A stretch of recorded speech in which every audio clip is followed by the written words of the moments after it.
Здравейте, мили хора! Искате ли да си направим ето такива палачинки, само с 3 съставки? Ами тогава гледайте!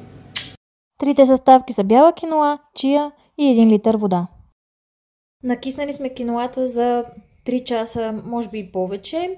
Ето така изглежда. Сега ще я измия с студена вода и ще смесим всички продукти заедно в блендера. И така измиваме я под течаща студена вода.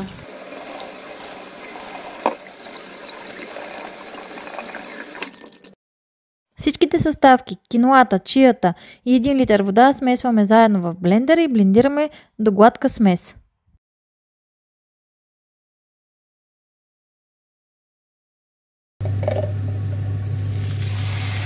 Готовата смес печем в предварително огорчен тиган с малко мазнина, в моя случай кокосово.